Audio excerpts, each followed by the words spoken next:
कि वैन जैसे अधार्मिक, नास्तिक, दुष्ट कहलाने वाले राजा के शरीर के मंथन से, उसकी दाहिनी भुजा के मंथन से भगवान पृथु का प्रागट्य।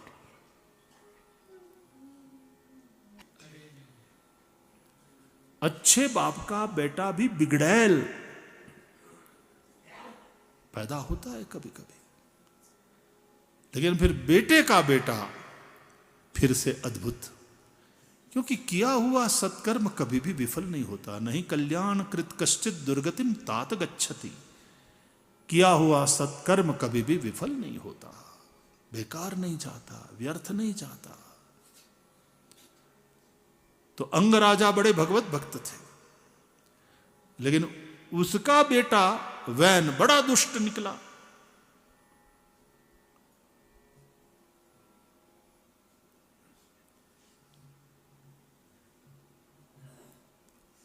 देखो, अंग राजा भगवत भक्त है, इसलिए भगवान से उन्होंने शिकायत नहीं की कि प्रभु मेरे घर में ऐसा बेटा, पत्थर पैदा होता, या तो मैं निर्वंश मर जाता, ऐसा बेटा।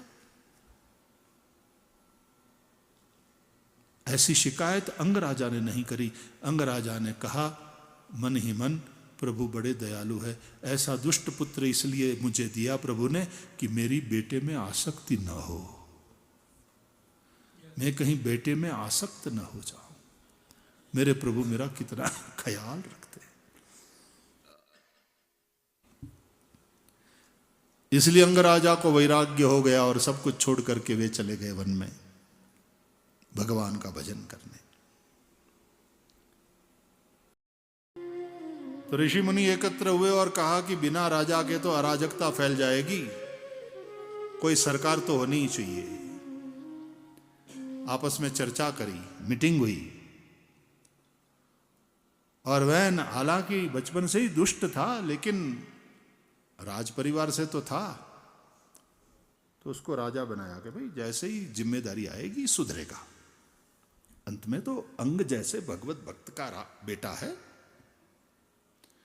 हमारे राजा अंग तो बड़े अद्भुत महापुरुष रहे, आखिर उनका बेटा है, खून तो उनका है, जिम्मेदारी आते ही सुधर जाएगा।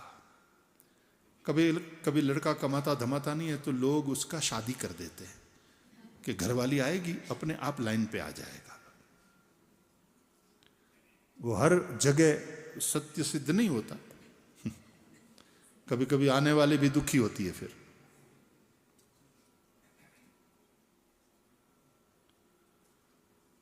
जैसे ही वैन को राजा बनाया तो वैन था उग्र दंड देने वाला, कठोर दंड देने वाला। इसलिए लॉ एंड ऑर्डर क्या अद्भुत मेंटेन हुआ उसके शासन में। द्वार खुला छोड़कर लोग बाहर चले जाएं यात्रा करने के लिए, हिम्मत है किसी की चोरी करे। अद्भुत शासक सिद्ध हुआ। लोग बखान करने लगे, भाई अंग राजा से भी ज्यादा वो तो थोड़े सज्जन व्यक्ति थे तो, लेकिन ये तो बड़ा कठोर दंड देने वाला है। चोर चोरी करने की हिम्मत ही नहीं करते थे, कोई गलत काम करने की हिम्मत ही नहीं करता था। नो भ्रष्टाचार, नो करप्शन, नो चोरी वोरी, कोई क्राइम नहीं, जीरो क्राइम रेट। क्योंकि ये कि पूरा संविधान, दंड संहिता बदल दी। अपराध छोटा या बड़ा, दंड एक ही, फांसी। और कईयों को फांसी, झूठ बोला फांसी, चोरी करी फांसी, किसी के घर में जाकर किसी की पिटाई की फांसी, सारी जेल बंद करवा दी वैन ने अपने राज्य में। ये क्या, अपराधियों को सरकारी खर्च से, टैक्स पेयर के पैसों से लॉजिंग बोर्डिंग प्रोवाइड करो मुफ्त में, बंद करो ये सब। अपराध कोई भी हो फांसी, एक ही दंड। और कईयों को लटका दिया उसने।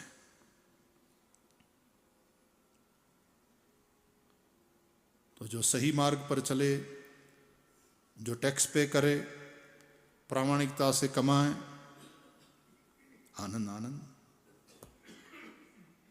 लोग कहने लगे भाई क्या बात है, राम राज आया। ये राजकुमार जितना बचपन में दुष्ट था उतना ही श्रेष्ठ राजा सिद्ध हुआ। थोड़े समय के बाद राजा वैन की दृष्टि पड़ी ये जो यज्ञशाला बनी है उसके ऊपर। वहां जो ब्राह्मण और यजमान मिलकर के स्वाहा स्वाहा कर रहे थे,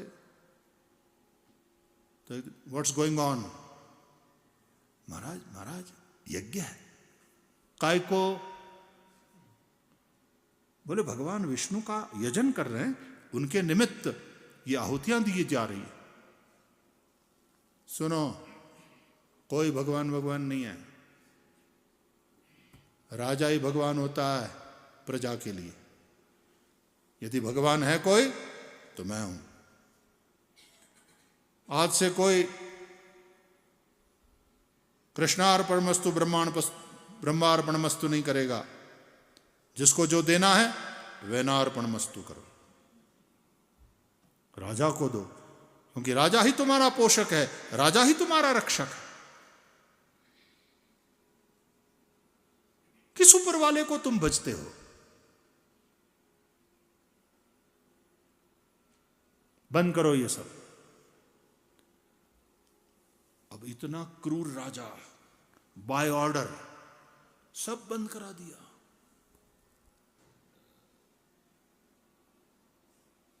अब तो लोगों को तकलीफ हुई कि भाई ये तो ठीक नहीं है। ऋषि मुनि आए फिर से, क्योंकि ऋषि मुनियों ने ही उसको सत्ता पर बिठाया था। महाराज वैन, आप अच्छे शासक हैं, लेकिन आप ये क्या कर रहे हैं? अपने आप को भगवान बोले, तुम्हारे शास्त्रों को देखो, राजा विष्णु रूप होता है कि नहीं? बोले होता है, लेकिन राजा का भी कोई राजा होता है। जिस राज्य में लोगों की भगवान में श्रद्धा नहीं रहेगी, धर्म में श्रद्धा नहीं रहेगी, तो फिर वहां राज्य के संविधान में भी श्रद्धा नहीं रहेगी। इसलिए महाराज ये मत करो। सो ही वॉज एथिस्ट, बिल्कुल नास्तिक आदमी था।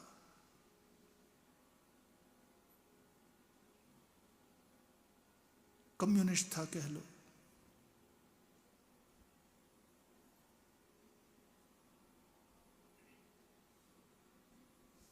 नास्तिक। ये सब बंद करो। तो ऋषि मुनियों ने समझाया कि भाई हमने तुमको गादी पर बैठाया, तुमने गादी पर बैठा तो उपकार किया क्या? मेरी वंश परंपरा में है, और फिर राजा को जो करना चाहिए मैं कर रहा हूं। अरे बोले वो कर रहे हैं, आप अच्छी बात है, आप अच्छे शासक है, लॉ एंड ऑर्डर बहुत अच्छी तरह से मेंटेन हो रहा है, लेकिन महाराज देखो ये धर्म की जो बात है, ईश्वर को मानने की बात है, वो तो न तो कानून से कराया जा सकता है, न कानून से लोगों को ईश्वर की भक्ति करने से रोकना अच्छी बात है।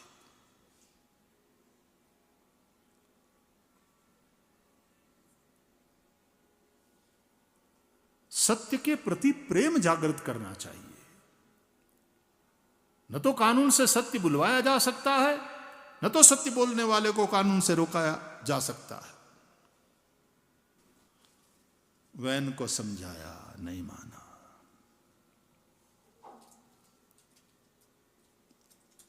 ये सब तुम मूर्ति पूजा, मंदिर मंदिर, ये यज्ञ, ये सब खेल है, बंद करो। वैनार्पण मस्तु करो। भजना है, राजा ही तुम्हारे लिए भगवान है, हमको भजो। अच्छा शासक, लेकिन यह अभिमान हो गया। ऋषियों की बात भी नहीं माना, नहीं सुना। तो ऋषियों ने सोचा फिर कि इसको दिखाना पड़ेगा, सबक सिखाना पड़ेगा। देखना चाहते हो तपस्या का बल? और ऋषियों ने क्रोध पूर्वक हुंकार किया। उस शक्ति से राजा वैन के प्राण चले गए।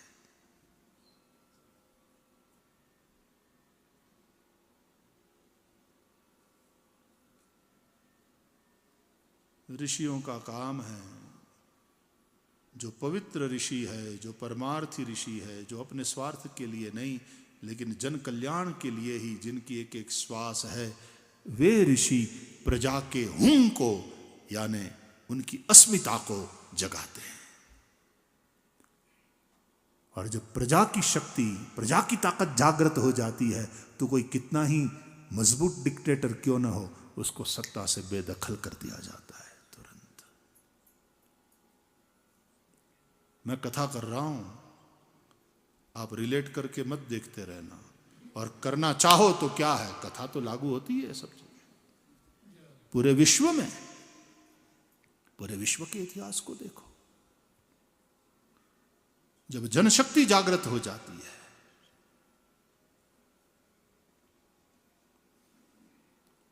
वैन मर गया। कथा कहती है भागवत की कि वैन के शव को वैन की मां सुनीता ने तेल की नाव में संभाल के रखा।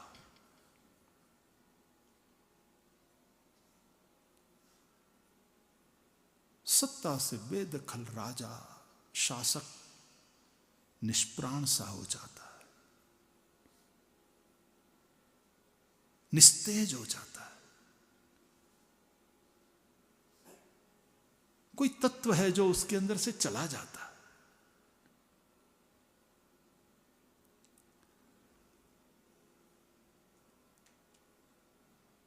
तो ऐसी स्थिति में तो मां है, तेल की नौका में संभाल के रखा, ऐसा है कथा में वर्णन। तेल को संस्कृत में स्नेह भी कहते हैं, तो मां का स्नेह ही उसको संभाल के रखता है। ठीक है बेटा, धैर्य रखो।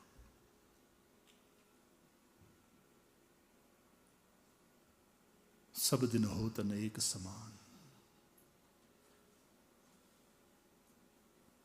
कभी हाथी पर अंबाड़ी और उस पे बैठकर सवारी निकलती है, हजारों लोग देखते हैं, और कभी हाथ पांव में जंजीर और प्रजा पत्थर मारती है। सब दिन हो तन एक समान।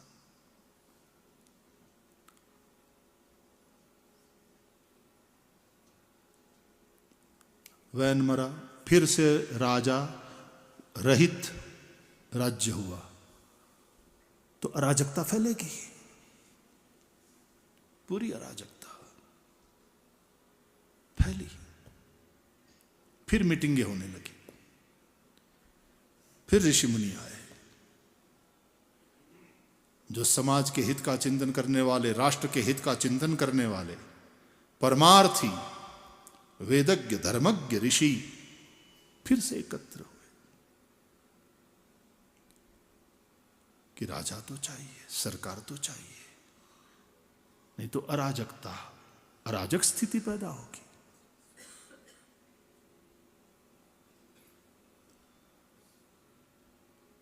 तो वैन में भी कुछ तो अच्छाई थी ही।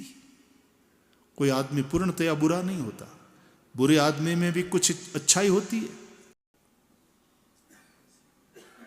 ऋषि मुनि आए, कथा है कि वैन के शव को तेल की नौका से बाहर निकाला गया, वैन के शरीर का मंथन किया गया, उसमें वैन के अंदर का जो अनिष्ट था वो एक पुरुष के रूप में प्रकट हुआ, निकल गया वो, और फिर वैन के दाहिनी भुजा का मंथन किया गया, तो स्वयं भगवान प्रकट हुए उसी वैन से। वो है पृथु अवतार, 9वां अवतार, उसकी चर्चा कर रहे हैं हम। लक्ष्मी के अंशरूप अर्ची महारानी, वो बाई भुजा से, और भगवान का अंश पृथु बन करके दाहिनी भुजा से प्रकट हुआ।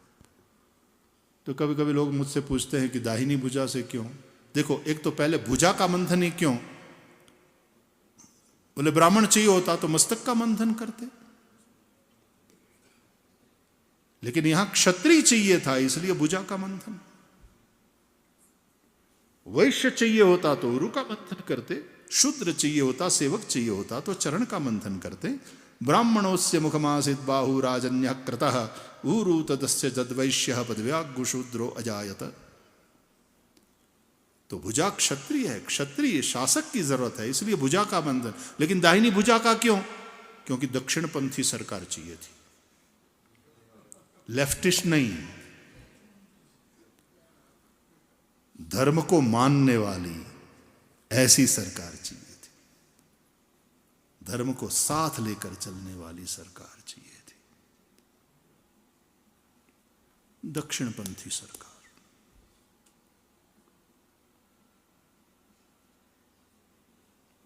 तो पृथु भगवान प्रकट हुए और पृथु भगवान लक्ष्मी के अंशरूप अर्ची महारानी राज्याभिषेक किया गया और प्रजा की जो समस्याएं थी पृथु भगवान ने सुना और फिर एक एक काम प्रजा का जो करने लगे भगवान पृथु राजा के रूप में।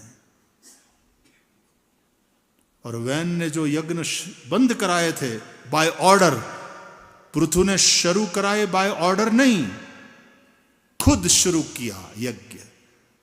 तो जब राजा करने लगा तो यथा राजा तथा प्रजा यद्यदाचरति श्रेष्ठ तत्देवे तरो जनः स यत् प्रमाणम कुरुते लोकस्तदनु वर्तते।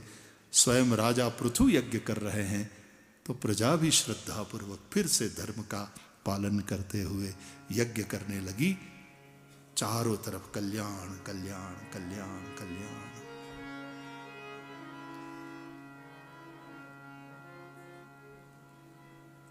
सत्संग का आयोजन होने लगा, स्वयं राजा सत्संग का आयोजन करने लगे। सनत कुमार जैसे महापुरुष आकर के प्रजा को धर्म और अध्यात्म का उपदेश करने लगे और एक ऐसा कल्याणमय राज्य, ऐसा शासन स्थापित हुआ। राजा का धर्म क्या है, शासन व्यवस्था कैसी होनी चाहिए, पृथु ने ही नगर बसाए। नगर पंचायतों की रचना करी, कॉरपोरेशन की रचना पृथु ने करी। रोड्स ऐसी होनी चाहिए, इंफ्रास्ट्रक्चर ऐसा होना चाहिए, प्रजा के लिए एजुकेशन की ये व्यवस्था होनी चाहिए, भ्रष्टाचार मुक्त और जिम्मेदार शासन व्यवस्था होनी चाहिए, आदि आदि सारी बातों को पृथु ने निश्चित किया। इसलिए भागवत में कहा गया राजा का धर्म क्या है, राजा कैसा होना चाहिए, शासन व्यवस्था धर्म सापेक्ष होनी चाहिए कि धर्म निरपेक्ष, आदि आदि बातों का भगवान पृथु के चरित्र के माध्यम से भागवत ने मार्गदर्शन किया है। ये 9वां अवतार।